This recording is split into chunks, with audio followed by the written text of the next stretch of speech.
There's a term that gets thrown around a lot lately, and usually it's being used incorrectly, and we need to talk about it. That term is gaslighting. Now, it's used a lot in the dating world.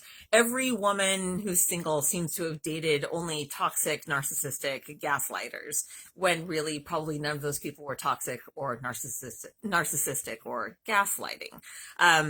The term is used a lot on television and by pundits to talk about what people on the other side are doing. They are always telling us that we're being gaslit or gaslighted. Here's where the term comes from. So there's a play that was written in 1938, and it was turned into a movie in 1944, starring Ingrid Bergman. I believe she won an Academy Award for Best Actress. In the movie, she and her husband move into I believe, her aunt's home, who's deceased. And the husband proceeds to do all of these crazy things to make her think she's crazy. So he moves things around, he removes paintings and artwork from the walls, and he makes the gas lamps go down, even though it appears that no one is touching them. So she thinks she's losing her mind when really he's playing all these head games with her. And the intention was to make her go nuts so that he could put her in a facility, put her in the asylum, and then he could search the home for this stash of jewelry that he believed was there. So the term gaslighting means manipulating someone and lying to them in such a way as to make them think they are crazy, to make them question their own sanity. This is a very, very important distinction from just lying, because everybody lies, and we lie for a variety of reasons, right? We lie because we're embarrassed. We lie to avoid getting in trouble. We lie to save face. We lie because we think it will move some sort of cause forward that's more important than the truth about the thing that we're being, challenged about. So people lie for a variety of reasons. And celebrities and politicians, they lie for all the same reasons that you and I lie in our own personal relationships or at work or wherever. Everybody tells little lies and big lies, and we do it for, mostly the same reasons, as the higher ups do, they're not higher up, but, people with platforms do. But most of us are not terrible people, and we don't like to gaslight others. We want to avoid a negative consequence, but we don't necessarily want to make the other person think they're nuts. We don't want to hurt them. We don't want to make them feel bad. We just want to get out of the situation that we're in. So when people in the media and people in politics lie to us, they do it for a variety of reasons. But when they gaslight us, they have different motivations and different intentions. And it is important that we understand the difference. So let me give you an example from like a relationship point of view.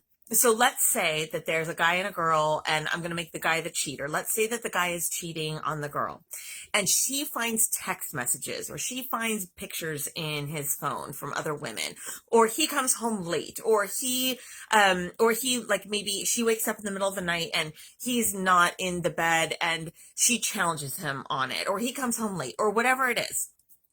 So in most situations, the cheater is going to lie to salvage the relationship, to avoid consequences, to not have a fight, whatever. Gaslighting, though, like, he's going to deflect, right? He's going to deflect, or he's going to make excuses. But if he's going to gaslight her, he's going to maybe do things like, for example, you might say, you're only challenging me on this because your dad cheated on your mom, and you have all of these emotional wounds, and you're projecting all of that onto me, and you're really the one who needs to go to see a therapist and get some help because you're the one who's nuts, and so you're projecting that onto me. That is totally different than just saying, no, I didn't do it. No, I didn't do it. No, I didn't do it. You're misinterpreting this. When there's another level of actually trying to get the other person to question what they see with their own eyes, and you're trying to subordinate them, and you're trying to weaken them, you're trying to manipulate them to hurt them, not just to avoid negative consequences, but to literally put that other person in a different state of mind where they are weakened. That's gaslighting. Another way it could be done is perhaps, I could see this happening at work or in a family or in a social circle where, let's say, you behave in a way that is not particularly becoming. whatever it is, you started a fight with someone, or you got drunk at a company party, or whatever it is, and a person comes to you on it and says, everybody's saying this. And so your perception of what's going on is altered by the fact that this lie is telling you that you're the only one who doesn't see it. You've got problems in the head. You really need to seek help. You have a sanity issue. Like, your perspective on the world is messed up. That's gaslighting, to make you question your own sanity. So when a politician or a celebrity or someone on a news show or whoever tells a lie, you have to question, sometimes we catch it, sometimes we don't, because we don't have access to all the information all the time. But if we catch someone gaslighting, it really means that their intentions are different than just telling a lie. So a good example of this would be, let's say that a media person challenges Joe Biden on his on his competency, on the fact that he's getting old, and he says, "Well, I'm doing just fine." That's just a lie. Or, did you have any kind of interactions with your son Hunter about, his business dealings? Did you benefit financially? No, I never did. Okay, that's just a lie. That's not gaslighting. It's just a lie. Or, did you have any interactions in business with your son? And he says, what about Trump? Trump's kids, we're dealing with whatever, Russia and China, and making all this money. That's deflection. That's not gaslighting. It's deflection. So there are lots of ways to not tell the truth, but not be gaslighting. An example of gaslighting would be where this just happened a few days ago, where a media person asked Joe Biden, she said, polls are showing that the American people question your competency and your ability to serve because of your age. What do you have to say to make people feel more comfortable? And he says, the polls show the opposite. The polls show that I'm doing great, and everyone says I'm doing great, and basically you're terrible for asking that. That is an example where we're starting to get into gaslighting, because he's pulling from other sources to say that the question is fundamentally flawed. That the similar thing happened 2 days earlier, where someone said the majority of Americans have concerns about the economy and about their own personal finances, and what do you have to say to make them feel better? And he says that's not what the polls show.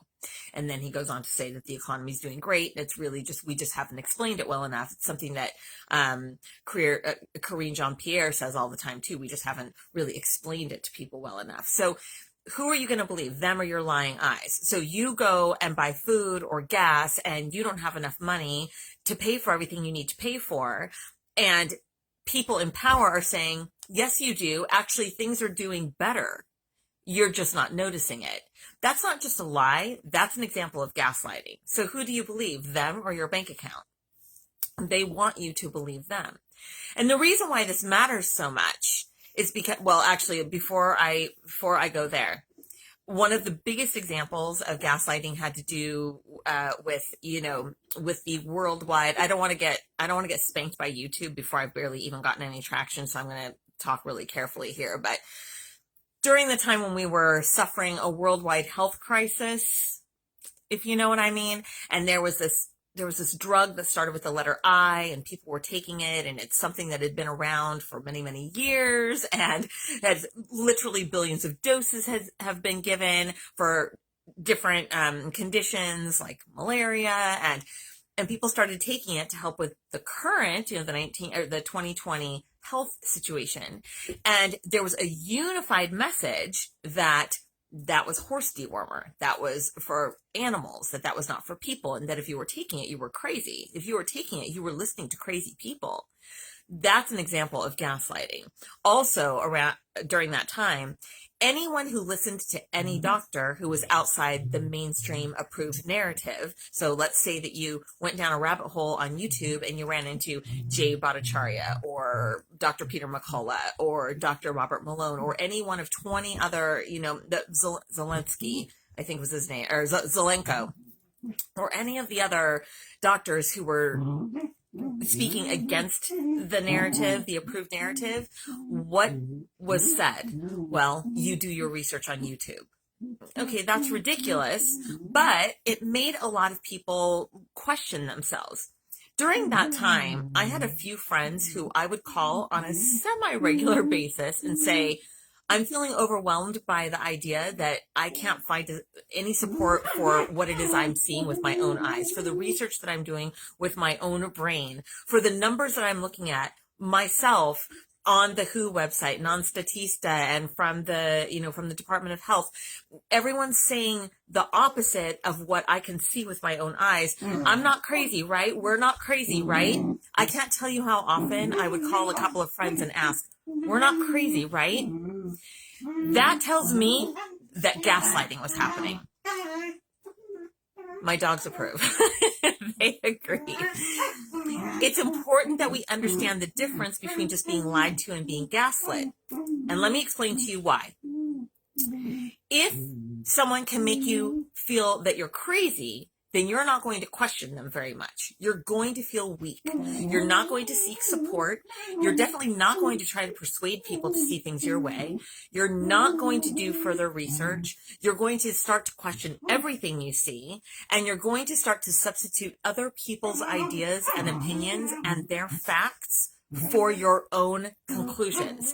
That is the ultimate goal of a unified media. If a unified media can send one message forward and make you think to yourself, well, everyone's saying it, so if I don't see it, I must be nuts. If they can accomplish that, that's the end game, because then you become completely weak and like a sponge, and then you will take in anything they say. You'll absorb anything they say.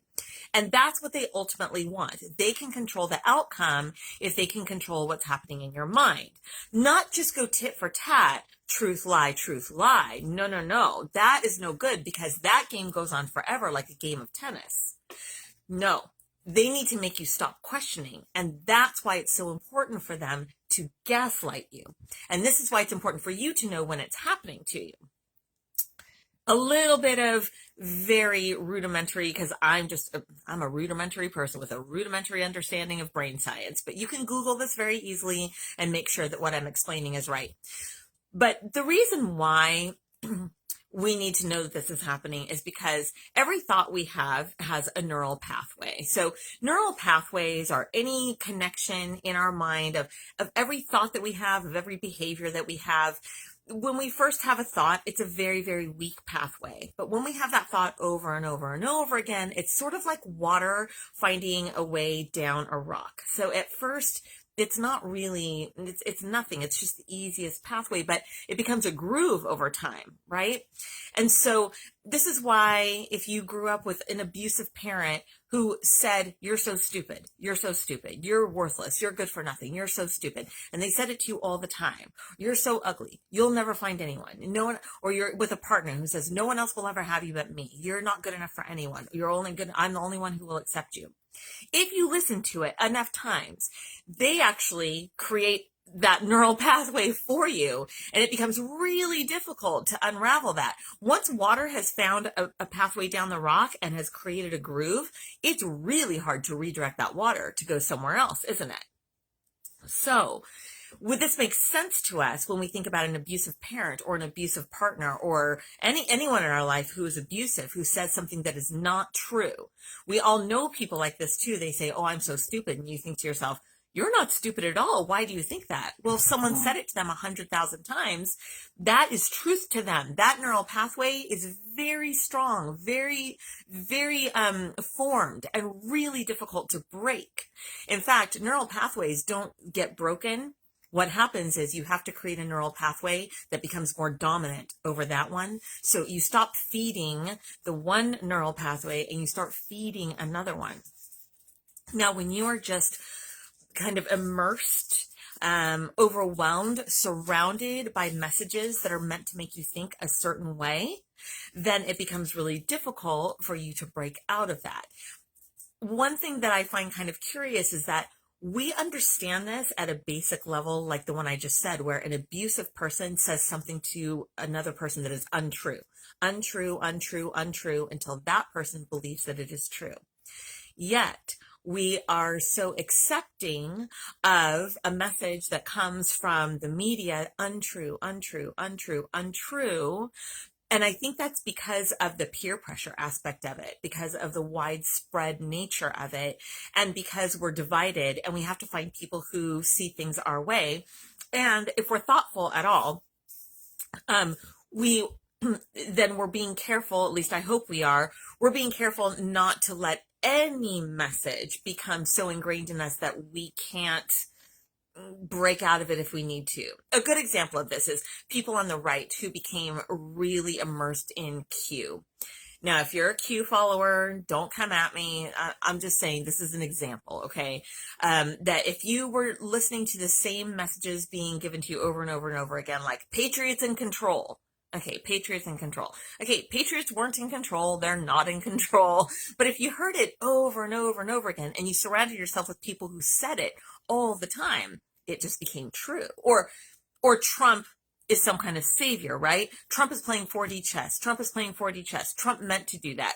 That Trump knows what he's doing. This is all by design.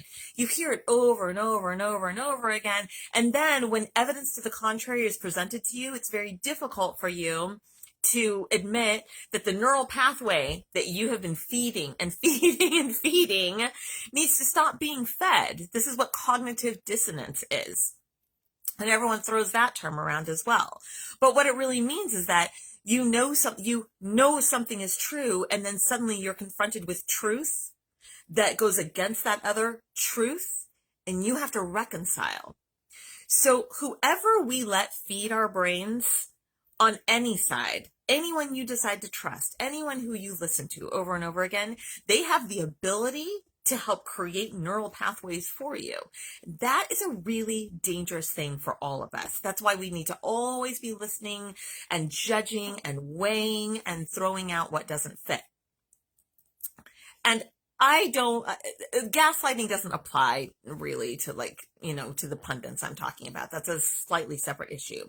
But what I'm trying to explain, and I hope it makes sense because there's a connection here, is that the way our brains work and the way neural pathways are formed, and the reason why gaslighting is such an effective and really important tactic for someone to use when they're trying to control the way you think and therefore control your actions and thereby control a populace.